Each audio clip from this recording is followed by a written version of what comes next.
4 Curses on the Romanov Dynasty of Russia. The Romanov Imperial House ruled Russia with an iron fist for 300 years. In that time, they made plenty of enemies. From a grief-stricken mother who foretold the demise of the dynasty, to a scorned Tsaritsa who cursed St. Petersburg. From a hermit monk who claimed to know the hour of Catherine the Great's death, to another monk, Rasputin, who cursed Tsar Nikolai's family for causing his death, all culminating in the tragic slaying of the imperial family, which fulfilled not one, but 2 famous curses.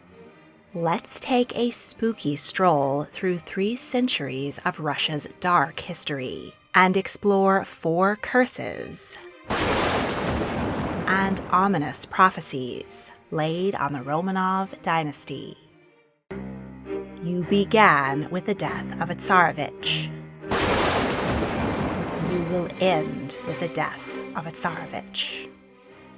The reign of the Romanovs began in terrible times. Ivan the Terrible, to be exact. He became the first Tsar of all Russia by terrorizing his people and his own family. He had several of his 6 to 8 wives murdered. Check out that episode. And beat his own son to death. The Tsar died at 53, possibly strangled by one of his many, many enemies. One might hope this would ring in happier days, but it actually resulted in an even worse era known as the Time of Troubles. Ivan's next son, Fyodor, became Tsar, but he was intellectually disabled. Nobles called boyars overran the government. His younger brother, Dmitry, was a glimmering hope for the future, but he died at the age of 9. The official story was that he stabbed himself in the throat during an epileptic seizure. But his mother, Marina Mniszech, was pretty sure that he had been assassinated by Fyodor's regent, Boris Godunov, to prevent him taking the throne. To silence Maria, Boris had her entire family imprisoned. Tsar Fyodor died childless at 40. The Godunov family tried to hold on to power, but a man came forward from Poland claiming to be the murdered Tsarevich Dmitry. He said that his mother had saved him from assassination and allowed an imposter child to be murdered instead. Maria herself backed up his story, and he gained the support of the Polish army and many Russians. He was crowned, as was his Polish bride, Marina Mniszech. But many Russians weren't keen on how chummy their new ruler was with Poland. And when he exhumed the bones of the real Dmitry in order to prove his identity, his supposed mother was so offended that she turned on him and declared him an imposter. Bloodthirsty boyars stormed the castle, and Dmitry tried to flee by jumping out a window. He broke his leg in the fall and was shot on the spot. The corpse of the false Dmitry was put on public display for weeks. Then he was cremated, and his ashes were stuffed in a cannon and fired back to Poland. His wife, Marina, managed to escape the palace. She wasn't done with her quest to be Tsaritsa. She met up with the camp of her late husband's supporters, and among the leaders she recognized her husband, who had miraculously survived being shot, cremated, and shot out of a cannon. Oddly, Dmitry's ordeal had completely changed his appearance. One spectator wrote that the only thing false Dmitry's 1 and 2 had in common was that they were both human and usurpers. Reunited, Marina and her beloved husband made a U-turn back to Moscow. They promised to remove the boyars and give their land back to the common people, so they quickly gathered a large army. But suddenly, the Polish and Swedish armies came up behind them. Many Polish supporters abandoned Dmitry too and followed King Vladislav IV Vasa as he marched to Moscow to take the Russian throne for himself. Now at loose ends, Dmitry too got very drunk, and he was beheaded by a princeling he had once flogged. Marina managed to escape, and she was pregnant. She delivered a son, Ivan, 1 month after her husband's death. Now her ambitions laid with him. She married a Cossack leader, and together they plotted to put little Ivan Dmitrovich on the throne. 3 years later, the Russian people had grown sick of being ruled by the King of Poland. Boyars and peasants banded together and retook Moscow. Many candidates for Tsar were dismissed, as the people wanted someone with blood ties to the last great Tsar, Ivan the Terrible. Finally, in 1613, the grandson of the brother of Ivan's first wife, Anastasia Romanovna, was unanimously elected.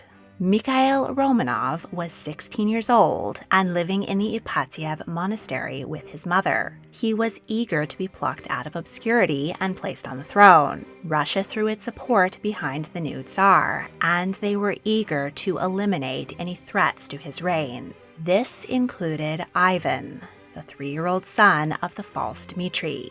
He, his mother, and stepfather were chased out of town, and they fled into the steppes to hide.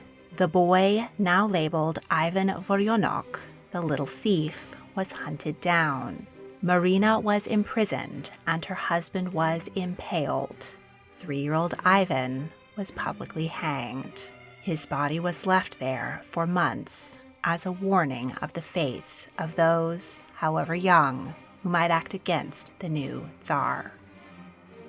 Legend has it that when Marina was informed of her son's execution, she went mad with grief. She is said to have uttered a curse upon the Romanov house. Damn you! In the Ipatiev you started, in the Ipatiev you will end. You began with the death of a Tsarevich. You will end with the death of a Tsarevich. We will be coming back to that one. St. Petersburg shall be empty. 84 years later, and another vengeful woman had cause to curse the Romanovs. Mikhail's grandson, Peter, came to the throne at the age of 10, after his elder brother, Fyodor III, died childless. Peter was named co-monarch with his elder half-brother, Ivan V, but he was blind and mentally disabled, and died at 29. When Peter was 17, his mother selected for his bride the daughter of a powerful boyar family, Eudoxia Lepikaina. The couple got along well enough to produce 3 sons in quick succession, though only one, Alexei, survived.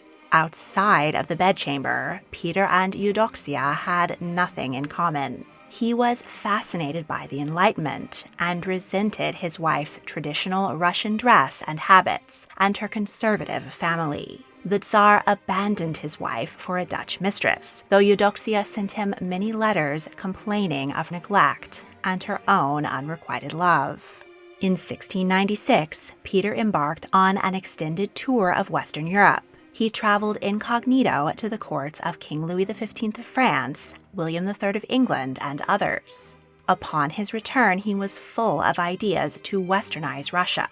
He earned the moniker Peter the Great, not only because he was 6 foot 8 inches tall, but also because of the many reforms he introduced. He promoted government officials based on merit rather than noble birth, promoted science, art, and culture, introduced the first Russian newspaper, and moved from the Byzantine calendar to the Julian. He defeated Sweden and took control of the Baltic, officially declaring Russia an empire. He changed his own title from the old Slavic word Tsar, derived from Caesar, to the European honorary Emperor. Thoroughly modern Peter wanted to be rid of the old Russian capital of Moscow. So he built a new Western-style city and named it St. Petersburg in his own honor.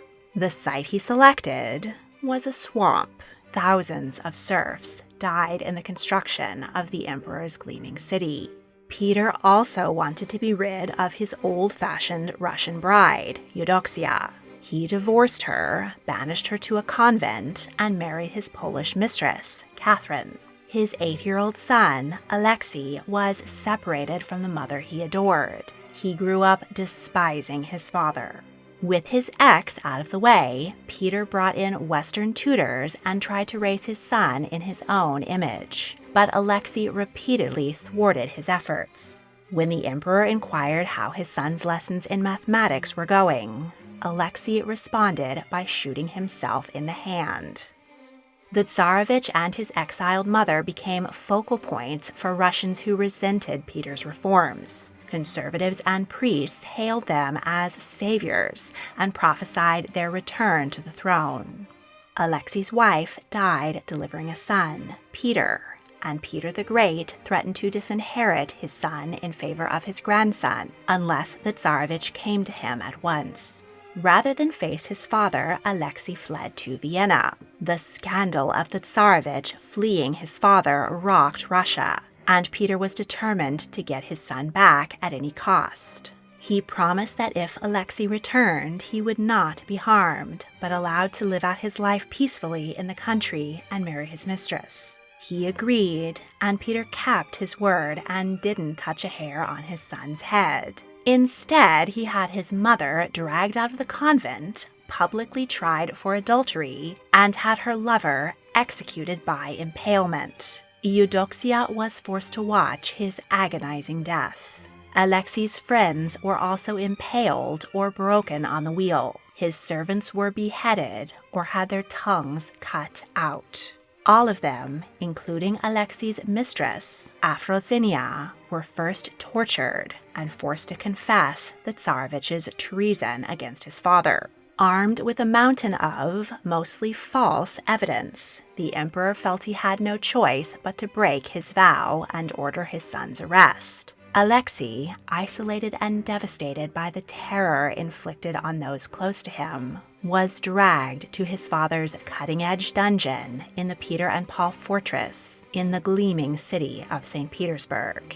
He was lashed repeatedly as his jailers tried to force a confession. The physical assaults were too much for his ailing psyche, and Alexei died in prison at the age of 28. Eudoxia, who had survived the purge, was horrified to learn of her son's death. According to lore, she uttered a curse on the city which symbolized her cruel husband and had swallowed up her son. St. Petersburg shall not stand. The city will be empty. Citizens were alarmed, and members of the clergy were condemned for spreading rumors of Eudoxia's curse. Her foreboding words have haunted the city ever since. Peter the Great did not long outlive his son. 2 years later, he died an agonizing death from gangrene of the bladder at 52. As he had no living sons, his second wife, Catherine, seized the throne. She had Eudoxia imprisoned, but Catherine died of a lung abscess at 43. When Eudoxia's 12-year-old grandson, Peter II, ascended the throne, he recalled her to the capital with great pomp and honor. She managed to outlive her horrible ex-husband and the mistress who had replaced her. But hell hath no fury like a woman scorned. In the 300 years since, death and destruction have visited St. Petersburg often. The swampy terrain is particularly prone to flooding. In 1824, the Neva River rose 1,300 feet and claimed hundreds of lives. There have been 50 major floods since. Whenever waters rise or war is declared, the inhabitants of St. Petersburg wring their hands and worry that this might be the time Eudoxia's curse is finally fulfilled. Empress Catherine will die in 10 months and 10 days. The imperial crown was shuffled around the Romanov family tree and finally snatched by Peter and Catherine's daughter, Empress Elizabeth. She ruled for 21 years, but chose lovers over a husband. She adopted her orphaned nephew, Peter, and named him heir. He had been raised in Prussia and hated the Russian people he would one day rule. He was mentally ill and terrorized his young bride, Catherine. Peter brought toy soldiers into their bed and screamed if she dared disturb his miniature battles. On one occasion, she found a dead rat hanging from a makeshift gallows in their bed. Her husband explained that it had committed treason and would hang there for 3 days. Peter was also physically underdeveloped and unable to consummate their marriage. This was, of course, blamed on Catherine. After 9 years of marriage, she finally delivered an heir, Paul. It is very likely that she had an affair, probably with Sergei Saltykov, to become pregnant. Peter and Aunt Elizabeth snatched the baby away. Elizabeth died in 1762. Now in power, Peter publicly humiliated his wife and infuriated his people. He handed back land soldiers had died for to his idol, Frederick the Great of Prussia. Then he made the Russian army wear Prussian blue uniforms. The army and the people lined up to support Catherine as she overthrew her husband after just 7 months on the throne. 8 days later, he was dead, officially from a bout of hemorrhoids, but more likely, he was strangled.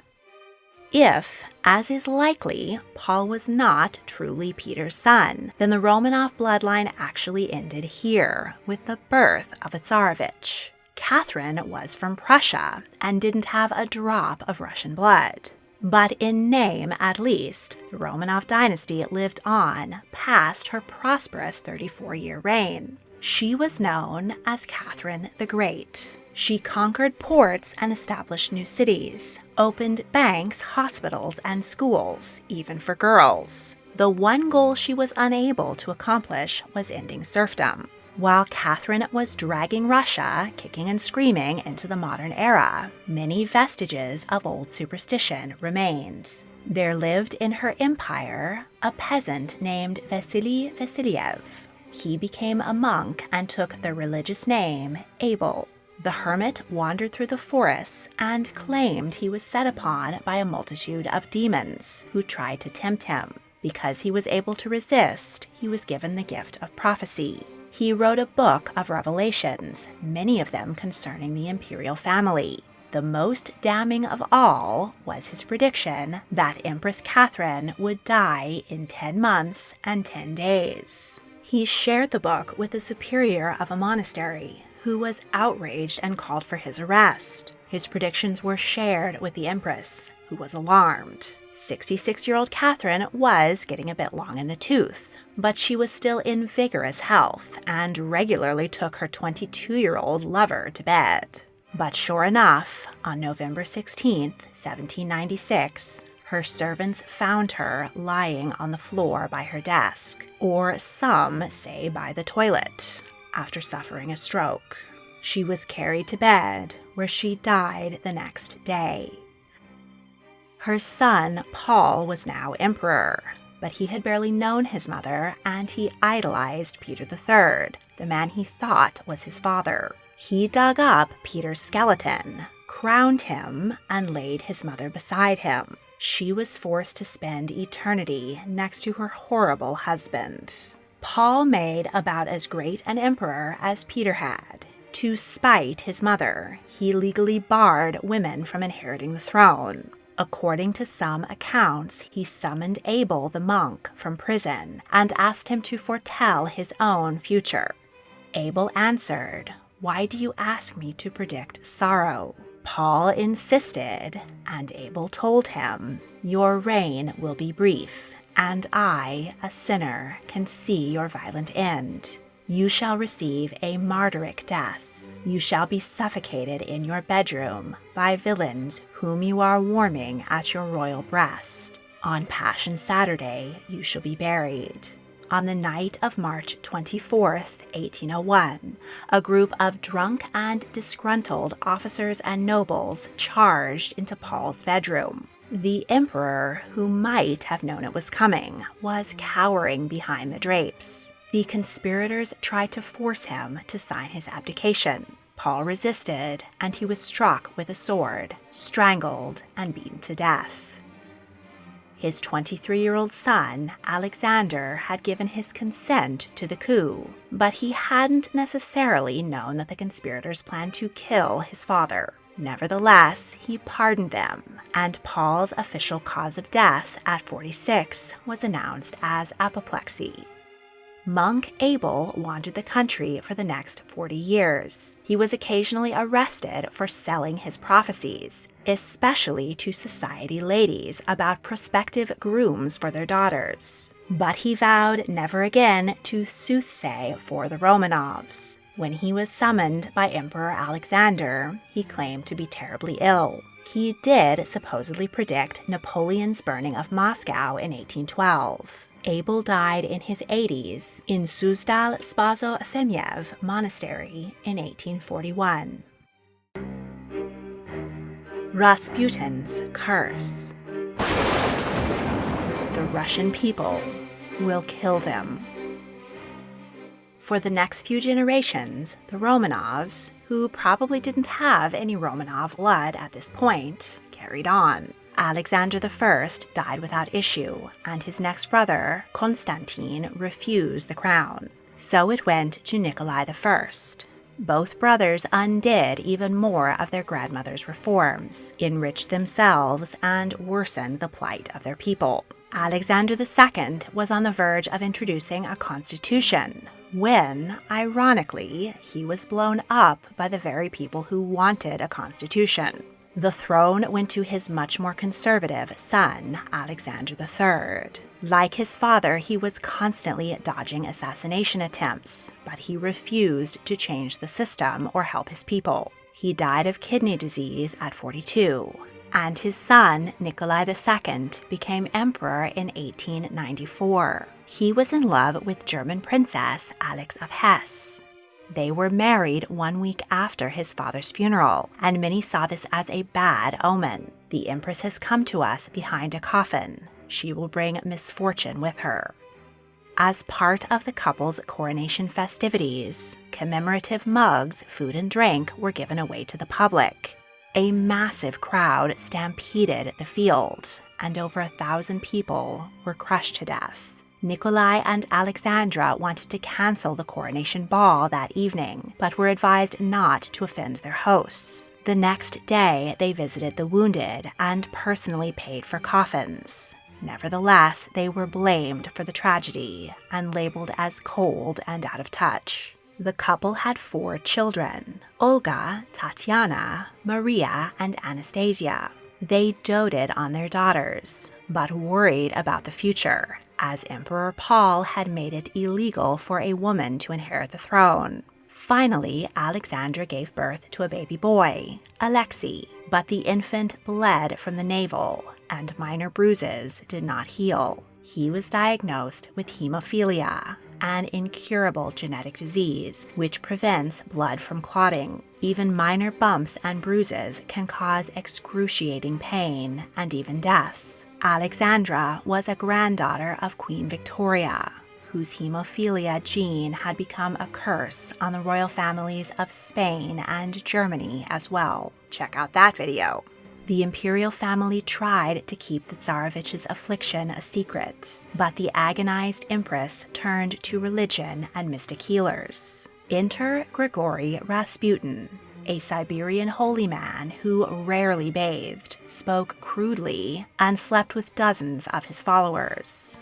While the family was vacationing, 7-year-old Alexei tripped and fell. Doctors could do nothing for his bruising and anguish. Terrified, Alexandra sent a telegram to Rasputin, who replied, "God has seen your tears and heard your prayers. Do not grieve, the little one will not die. Do not allow the doctors to bother him too much." Within a day, Alexei began to recover. For his mother, this was nothing short of a miracle. Rasputin's influence over the imperial family grew immensely.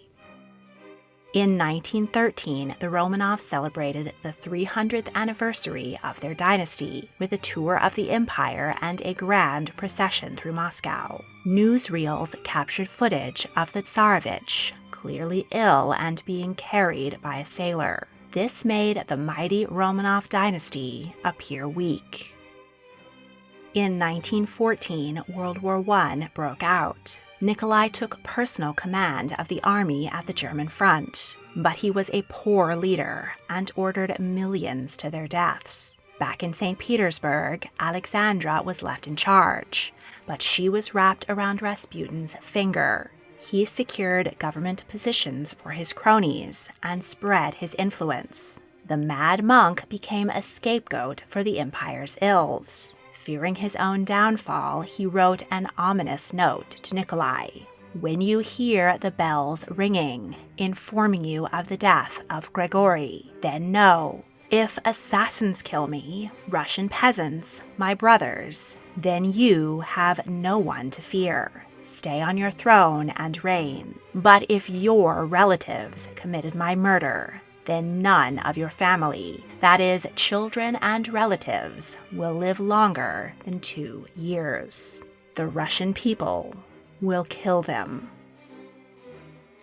Prince Felix, the emperor's nephew-in-law, and his friends invited Rasputin over for a late-night chat. They fed him tea and cakes laced with cyanide. He ate heartily but showed no signs of weakness. Felix then plied him with poisoned wine. The monk drank 3 glasses, but felt no distress. Fed up, one of the conspirators shot Rasputin in the chest at point-blank range. He collapsed for a few minutes, then leapt up and attacked the men. They chased the crazed monk into the garden and shot him twice more, then dumped his body in the river. World War I was going badly for Russia. With every resource going to the war effort, the people were starving. Strikes and protests were occurring daily. Nikolai was forced to abdicate on March 15, 1917. The former imperial family were held under house arrest in the Winter Palace. In November, Bolshevik party leader Vladimir Lenin led a revolution and took over the government. He ordered the Romanovs to Siberia. In the frigid cold, Alexei took a turn for the worse and never walked again. Anticipating more moves, the daughters sewed jewels into their clothes for safekeeping. The family was moved again to Yekaterinburg and held in the home of a merchant named Ipatiev.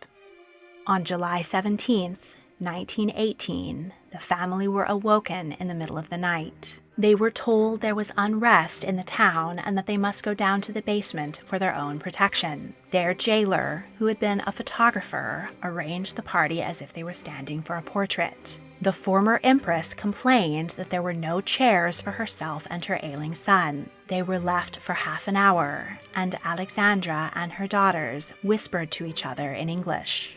When the guards returned, the jailer began reading out the sentence of execution, and the guards opened fire. The Romanovs barely had time to cross themselves before being shot. The first round only killed the parents and 2 male attendants. The jewels the children had sewn into their clothes deflected the bullets. Once the smoke cleared, the guards finished off the rest of the family with more bullets and bayonets. Amulets bearing Rasputin's image were found around each of their necks. Their bodies were destroyed with sulfuric acid and fire, and the remains were thrown down a mine shaft. Olga was 22, Tatiana 21, Maria 19, Anastasia 17, and Alexei 13. With their brutal murders, 2 legendary curses were fulfilled. Rasputin's claim that the Romanov family would be killed by the Russian people within 2 years if their kin murdered him, and Marina Mniszech's 300-year-old curse. The Romanov Dynasty began in the Ipatiev Monastery, where Mikhail Romanov was declared Tsar in 1613, and it ended in the Ipatiev House, where Emperor Nikolai and his family were slain in 1918. As the dynasty had begun with the death of Marina's son, Tsarevich Ivan, it ended with the death of Tsarevich Alexei, just as she had predicted. If you enjoyed this video, please like, subscribe, comment your thoughts, and check out my other history videos. You can also join my Patreon to support my work and get early access to all of my multi-part series. Thank you for watching.